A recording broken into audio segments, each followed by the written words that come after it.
মধ্যরাতে হঠাৎই কোনো অপরিচিত মেয়ের কান্নার শব্দ কানে আসতেই ঘুম ভেঙে গেল তুহিনের। বেশ বিরক্ত হলো সে, তবুও দ্বিতীয়বারের মতো চোখ বন্ধ করে ঘুমানোর চেষ্টা করলো, কিন্তু ঘুমানো গেল না। কান্নার শব্দটা খুব তীক্ষ্ণভাবেই কানে ঠেকেছে তার। তুহিন উঠে বসলো, খাট থেকে নেমে রুমের লাইট জ্বালালো। মেয়েটির কান্নার আওয়াজ আরো বেড়ে গেল, অদ্ভুত সে কান্না। এরপরে বিরক্তির বসে কৌতূহলী হয়ে ছুটে গেল মেইন দরজায়। দরজা খুলতে দেখতে পেল সামনের ফ্ল্যাটের দরজায় দাঁড়িয়ে আছে একটা মেয়ে। চোখ দিয়ে পানি পড়ছে কিনা বোঝা যাচ্ছে না। তুহিন তৎক্ষণাৎ ধমক দিয়ে বলল, এই মেয়ে, হচ্ছেটা কি? আচমকা এক পুরুষালী কণ্ঠ কানে বাজতে চমকে উঠল তটিনী। অবাক হয়ে বলল, আমাকে বলছেন? তুহিনের চোখে মুখে রাগ। এত রাতে হচ্ছেটা কি? কাঁদতে হলে নিজের ঘরে বসে অথবা ওয়াশরুমে গিয়ে দরজা আটকে কাঁদুন, বাহিরে এসে কান্না করছেন কেন? তটিনী যেন অবাক না হয়ে পারল না। সে অদ্ভুত স্বরে বলল, আপনি কি পাগল হলেন নাকি? আচমকা কাঁদতে যাব কেন? তুহিনের রাগটা যেন আরো বেড়ে গেল। তীক্ষ্ণ স্বরে বলল, নাটক করবেন না, আপনার কান্নার শব্দে আমি ঘুমাতেই পারছি না। তটিনীর চোখে মুখে বিস্ময়। সে বলল, আপনার কোত্থেকে মনে হচ্ছে আমি কাঁদছি? তুহিন এবার একটু আগ্রহের সাথে তাকালো তটিনীর দিকে। তটিনীদের ফ্ল্যাটে বাতি জ্বলছে, চোখে মুখেও বিন্দু মাত্র কান্নার ছোঁয়া নেই। তবে কি তুহিন ভুল শুনলো? কান্নার শব্দ এখন আর পাওয়া যাচ্ছে না। তুহিন আর কিছু বলল না। তটিনী অপলকে তাকিয়ে আছে। তুহিন চলে গেল, দরজা আটকে নিজের রুমে গিয়ে বিছানায় শুয়ে পড়লো। ইদানিং তার কি যেন হয়েছে, ঘুমাতে গেলেই কান্নার শব্দ শুনতে পায়। মা কাল সন্ধ্যায় তুহিনের ছোট বোনকে নিয়ে নানার বাড়িতে গিয়েছে। যদিও আজ তুহিনের মা ও বোনের ফিরে আসার কথা ছিল। তুহিনরা এই ফ্ল্যাটে উঠেছে আজ 10 দিন, আর কান্নার শব্দটা গত 4 দিন যাবৎ শুনতে পাচ্ছে। কে কাঁদে এমন? শেষ পর্যন্ত তুহিন কানে হাত চেপে ঘুমিয়ে পড়লো। পরের দিন সকালে তুহিন অফিসে যাওয়ার জন্য তাড়াহুড়ো করে সিঁড়ি দিয়ে নামার সময় সামনে পড়লো এই বিল্ডিং এর কেয়ারটেকার মতিন মিয়া। মতিন মিয়াকে দেখে তুহিন বলল, আচ্ছা চাচা, আপনি তো অনেক রাত অব্দি জেগে থাকেন। হ বাবা, কোনো সমস্যা? আচ্ছা চাচা, আপনি কি কাল রাতে কারো কান্নার শব্দ শুনেছিলেন? মতিন মিয়া অবাক হয়ে বলল, কই না তো। ও আচ্ছা, ঠিক আছে চাচা, ভালো থাকবেন, আমার অফিস আছে, পরে আবার কথা হবে। আচ্ছা বাবা। তুহিন চলে গেল। এইভাবে প্রতি রাতেই তুহিন কান্নার আওয়াজ শুনতে পায়। তাই আজ রাতে তুহিন তার মাকে নিয়ে নিজ খাটে বসে আছে। মাকে শোনাতে চায় কেউ কাঁদে, কিন্তু অদ্ভুত ব্যাপার, সে রাতে কেউ কাঁদেনি। তুহিনের মা বলল, তুই বলেছিলি এই কয়দিন আমরা বাসায় ছিলাম না, গভীর রাতে কোনো একটা মেয়ে কাঁদে। আজ তো সারা রাত তুই আর আমি বসেছিলাম, এখন 4:30 বাজে, আজ তো কাউকে কান্না করতে শুনলাম না। বিশ্বাস করো মা, এই কয়দিন মেয়েটার আত্মচিৎকারে আমি ঠিক মতো ঘুমাতে পারিনি। আমি নিশ্চিত এইখানে অশুভ শক্তির কিছু আছে। আরে পাগল, এই বিল্ডিং এ আমরা না হয় নতুন ভাড়াটিয়া, কিন্তু আমাদের আগে থেকে এই বিল্ডিং এ অনেকেই থাকে। এখানে যদি খারাপ কিছু থাকতো তাহলে ওরা কি এই বিল্ডিং এ ভাড়া থাকতো? এগুলো সব তোর মনের ভুল। এখন শুয়ে পড়, কাল আবার তোকে অফিসে যেতে হবে। মা পাশে বসে থাকে। তুহিন মনে মনে কিছু পরিকল্পনা করে। তার মনে হয় সামনের বাসার তটিনী মেয়েটাই কিছু করছে, না হলে রোজ রাতে দরজার সামনে দাঁড়িয়ে থাকে কেন?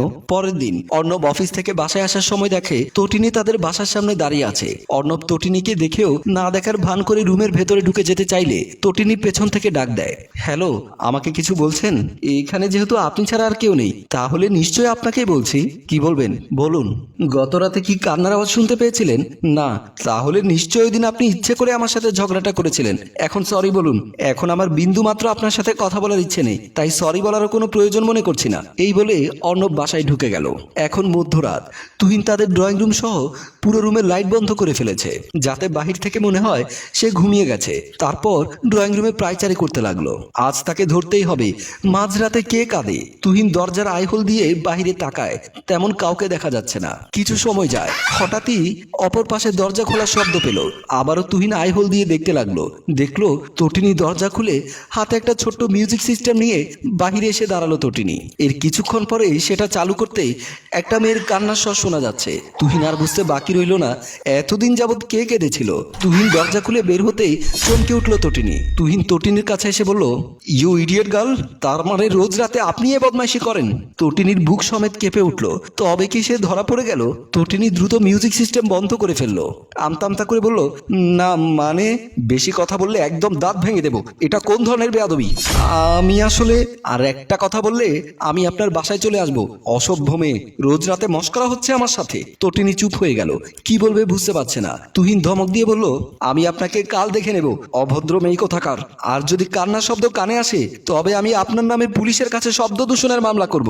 অসভ্য, অভদ্র, বেহায়া মেয়ে। কথাগুলো বলেই রাগে ফুঁসতে ফুঁসতে ঘরে চলে গেল তুহিন। আর তটিনী দ্রুত দৌড়ে নিজের কক্ষে চলে গেল। পরের দিন বিকেলবেলা তুহিন যখন অফিস থেকে ফিরছিল তখন সিঁড়ি দিয়ে উঠতে গিয়ে সামনে পড়ল তটিনী। একেবারেই তুহিনের মুখোমুখি দাঁড়াতেই তুহিন কিছুটা ভয় পেয়ে গেল। তটিনী কতক্ষণ তুহিনের চোখের দিকে তাকিয়ে থেকে একটা চিঠি তুহিনের হাতে ধরিয়ে দিয়ে বলল, এটা পড়ুন। তুহিনের ইচ্ছে না থাকলেও সে চিঠিটা ধরল, খুলে পড়তে লাগলো। সেখানে তটিনী লিখেছে, আমি প্রথমেই ক্ষমা চেয়ে নিচ্ছি। আমি জানি আমার আসলে রাতের বেলা ওসব করা ঠিক হয়নি। আসলে প্রথম যেদিন আপনি আমায় কান্না করার কথা বলে কথা শুনিয়েছিলেন সেদিনই আপনাকে আমার ভালো লেগেছিল। ওই দিন আমি সত্যিই কাঁদিনি আর আশেপাশে কাউকে কাঁদতেও শুনিনি, তবুও আপনি আমায় কথা শুনিয়েছিলেন। আপনি কথা শোনালেও আমি আপনার উপরে কোনরূপ রাগ করিনি, উল্টো ভালো লেগেছে। আমি কিছু অনুভব করেছি যা এর আগে কখনো কোনো পুরুষ মানুষ দেখে অনুভব করিনি।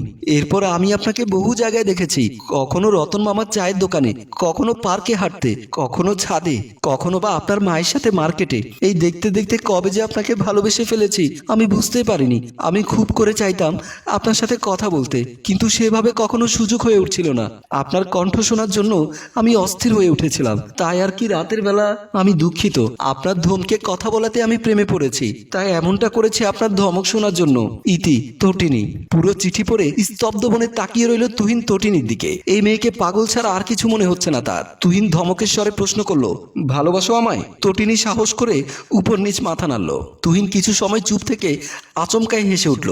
একটা মানুষ আরেকটা মানুষের ধমকে প্রেমে পড়তে পারে, এ যেন তটিনীকে না দেখলে বুঝতেই পারতো না। তুহিন শক্ত কণ্ঠে বলল, ঠিক আছে, কাল বিকেল 5টায় গলির মোড়ে আসবে। তটিনীও মাথা নাড়িয়ে বলল, ঠিক আছে। তটিনী চলে গেল। ঠোঁট জুড়ে রইল তার মিষ্টি হাসি। আর তুহিন মিষ্টি স্বরে শুধালো, এইভাবেও ভালোবাসা হয়? কি অদ্ভুত। এর ভেতরে দুজনের প্রেম গড়িয়ে পারিবারিকভাবে দুজনের বিয়েও হয়ে যায়। আজ তটিনী আর তুহিনের বাসর রাত। বাসর ঘরে বধূ বেশে বসে আছে তটিনী। বিয়েটা পারিবারিকভাবেই হলো। তুহিনরা বিয়ের প্রস্তাব পাঠালো তটিনীর বাড়িতে।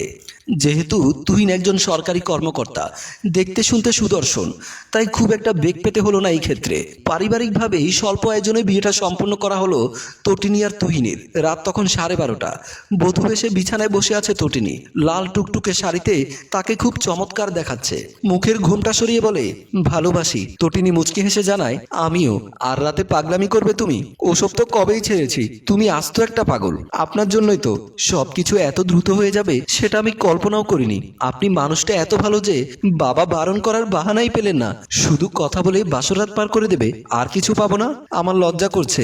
দাঁড়াও, আগে লজ্জা ভাঙি। এই বলে তুহিন তটিনীকে ধরে শুয়ে পড়ল।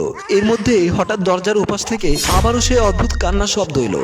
তটিনী আর তুহিন দ্রুত উঠে বসে গেল। তুহিন বলল, তটিনী, তুমি কি সেই কান্না শব্দ শুনতে পেলে? তটিনীও ভয়ে ভয়ে বলল, আজ আমি স্পষ্ট শুনতে পেলাম। এখানে কেউ কাঁদছে। তুহিনও চাপা স্বরে বলল, তাহলে কি সত্যি এখানে কোনো প্রেতাত্মা রয়েছে? হ্যালো বন্ধুরা, আপনাদের কি মনে হয় এ বাসায় কোনো প্রেতাত্মা রয়েছে? আপনার ধারণা কি হতে পারে তা কমেন্টে লিখে জানান।